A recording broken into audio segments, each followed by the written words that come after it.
Salut, c'est Hugo Blanc de Sagesse Santé. Aujourd'hui, je vais vous indiquer les 4 facteurs déterminants pour perdre du poids rapidement et sainement en même temps.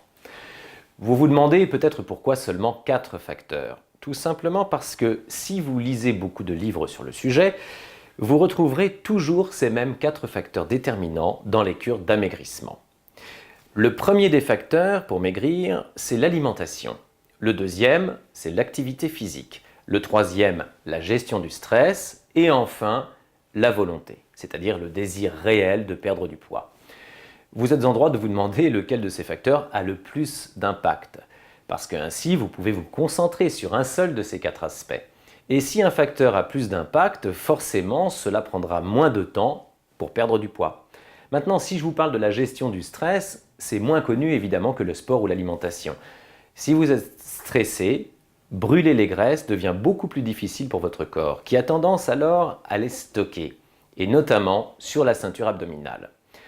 En ce qui concerne la volonté, c'est compliqué de cibler son impact, surtout par rapport au sport ou à l'alimentation. Mais il n'en reste pas moins vrai qu'il vaut mieux être en bonne disposition mentale pour se proposer de manger moins, plus sainement, et de se mettre à faire un peu de sport.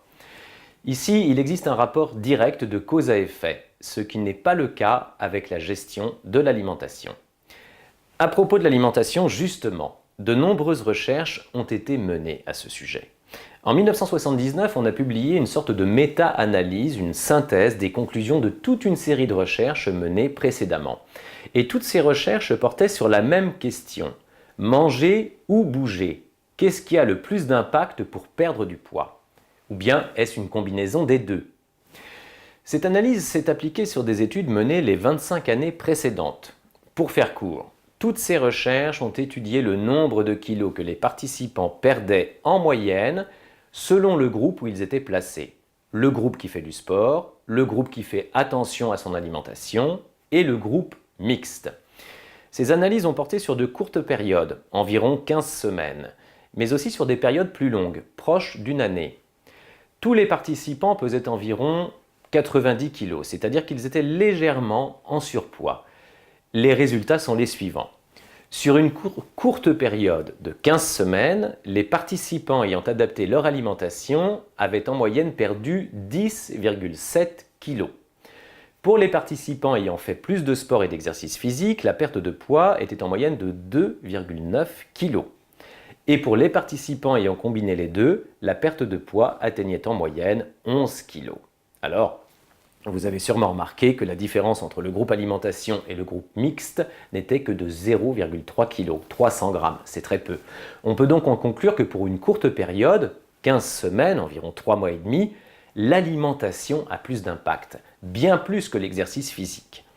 Maintenant, si on regarde sur le long terme, sur une année par exemple, cela change un peu. Dans le groupe alimentation, la perte de poids moyenne est de 6,6 kg. Cela signifie que le poids est remonté après la période des 15 semaines. Sur 15 semaines, c'était 10,7 kg et maintenant plus que 6,6. Dans le groupe activité sportive, la perte de poids moyenne est de 6,1 kg. Et pour les personnes ayant combiné les deux, ils ont perdu 8,6 kg.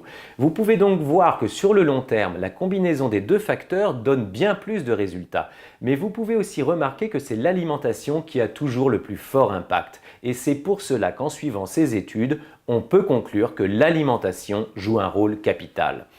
On pourrait considérer que dans la perte de poids, 80% sont liés à l'alimentation et 20% seulement à l'activité physique, avec en plus un rôle joué par la volonté et un autre par le stress. Mais il est important de se concentrer sur ces deux premiers facteurs, l'alimentation 80% et le sport 20%. Donc, si vous voulez perdre du poids, faites bien attention à ce que vous mangez. Attention, je ne veux pas vous faire croire que c'est uniquement l'alimentation qui compte et que vous pouvez laisser le reste de côté. Il est bien entendu préférable de prendre les 4 facteurs en considération, tous ensemble, c'est un package.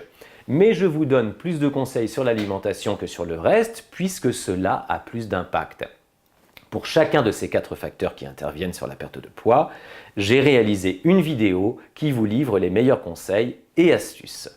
Voilà, c'était les 4 facteurs déterminants dans la perte de poids. Je vous souhaite un plein succès avec votre régime et je vous retrouve dans la prochaine vidéo.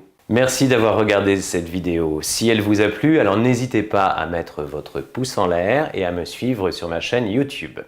J'ai écrit un livre qui rencontre un vrai succès et qui s'intitule Bible minceur, dans lequel vous trouverez plus de 100 délicieuses recettes pour perdre du poids et vous débarrasser de votre petit ventre. Alors rendez-vous sur bibleminceur.fr pour acheter le livre et pour une durée limitée, vous pourrez y profiter de réductions et de bonus exceptionnels.